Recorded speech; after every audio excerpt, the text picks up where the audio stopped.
Hello everybody, my name is Dakota Wolinski and I am currently a student at the Community College of Baltimore County. I am studying to become a substance abuse counselor, and this is a PowerPoint that I put together about self-disclosure in the counseling field. So my topic for this assignment is going to be self-disclosure and how it may or may not raise ethical concerns in the counseling field. Self-disclosure generally refers to disclosing one's personal information or personal recovery status to clients. I am going to be focusing specifically on disclosing one's personal recovery status to clients. So self-disclosure can be considered unethical when it is not used correctly or with the right intentions. So an example of how self-disclosure can be unethical is if, for example, we have a counselor who is self-disclosing solely to relieve or unburden themselves with no real potential benefit for the client. Another example of how it could be unethical is if the disclosure creates a shift in focus between the counselor and the client, meaning that the focus is now becomes more on the counselor instead of the client, and we don't want that because self-disclosure should always be for the client's benefit and not the counselor. So disclosing one's own recovery status is not always something that all counselors are comfortable with, and even if it can benefit the client, still not all counselors are comfortable with disclosing that information to their clients. So in this situation, we have Karen, who is a substance abuse counselor who was also in recovery herself. Karen has a client who is very open about the fact that he's having a hard time relating to her and opening up to her because he feels as though she doesn't understand the addiction, or she's never been there, so it's hard for him to relate. And obviously Karen knows that disclosing that she's in recovery as well will help her client open up more and relate to her more, but that's just something that Karen has never done before. So she's not really sure if that's something that she wants to do or if it's even ethical to do so. So now we're going to talk about the 6 ethical principles and how they apply to this case, starting with autonomy.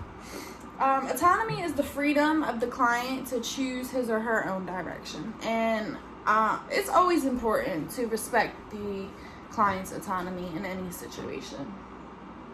So I feel as though it's up to the client what they're going to do with the information that you disclose and how they're going to react to it, and Karen should just kind of respect however they process that information. Next is beneficence, and that is acting in the best interest of the client. So self-disclosure should always be for the client's benefit and never the counselor. The purpose of self-disclosing is to help the client in some kind of way. So I provided a source here that kind of supports that statement a little, and I quoted a statement from that article that says, self-disclosures have the potential to let the client know that they are not alone and that you can empathize with their situation based on your own story. For some clients, knowing that others have made it through similar journeys can be motivating and hope-inspiring. So another thing is you should always consider your reasoning for self-disclosure to ensure that your sole intention is for the client to benefit from the information. In this case, Karen should not disclose to her client just to prove a point that she does understand and she has been there, but to help her client open up to her and relate to her and ultimately give him hope. So next we have non-malfeasance, and that is the avoidance of doing harm. Of course, this is something that should always be practiced in the field, but in this situation, Karen should ask herself if her self-disclosure could in any way harm her client's progress, or the counselor-client relationship. As long as there isn't any potential harm in the foreseeable future, Karen can self-disclose professionally and ethically if she chose to do so without the risk of harming her client. So next is social justice, and that is providing equitable treatment for all people. So when it comes to social justice issues with self-disclosure, there weren't really too many that came to mind for me personally. I'd say that Karen should just be mindful that if she does decide to disclose her recovery to her client or any future clients, the counseling relationship should just remain consistent. And what I mean by that is that, so the relationship that Karen has with her clients that are aware that she is in recovery should be consistent with the relationship that she has with the clients that are not aware that she is in recovery. So next is fidelity, and that is to make realistic commitments and to follow through with them. Karen's fidelity with her clients, it should not change. If she decides to share her personal recovery status, or if she does not, she should still stick to her word and follow through with all commitments and promises. She also should try not to overcompensate because of her recovery status. And what I mean by that is that some counselors that are in recovery tend to overwork themselves or go above and beyond to try to please their clients or their supervisors or their colleagues, or for whatever reason they feel as though they have something more to prove because they are in recovery.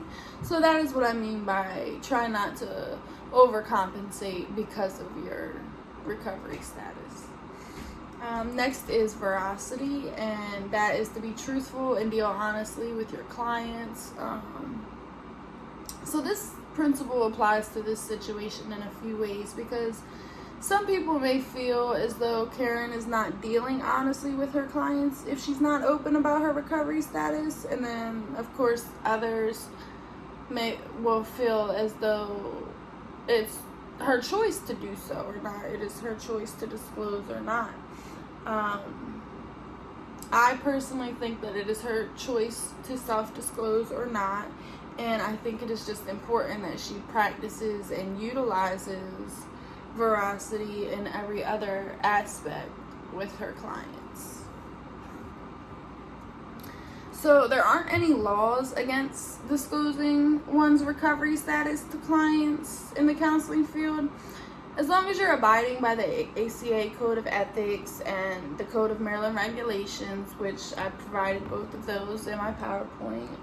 I'd say it's perfectly okay for Karen or any counselor to disclose their personal recovery status to their clients if they choose to do so.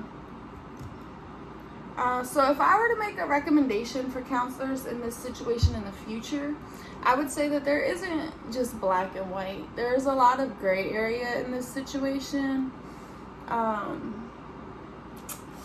What I mean by that is that it's kind of hard to be strictly against self-disclosure, and it's also hard to be strictly for self-disclosure. So like, in some situations, there will be some situations where your client may benefit from your self-disclosure, and there will be situations where your client may not benefit from your self-disclosure. In those situations, obviously, it's better to keep that information to yourself. But there will also be some clients that you are comfortable with disclosing to, and other clients that you're not comfortable with disclosing to. So I think another thing to be cautious of is the risk of dual relationship issues. So you don't want the counselor-client relationship to become more personal than it is professional. I did provide another resource in my PowerPoint that provides a little more insight into dual relationship issues when it comes to self-disclosure in the counseling field. Furthermore, my recommendation would be to disclose only if you as the counselor are comfortable with it and if it will benefit the client in some way. Yeah, so self-disclosure is for the client, and if your client can't really benefit from it, it's probably not really needed.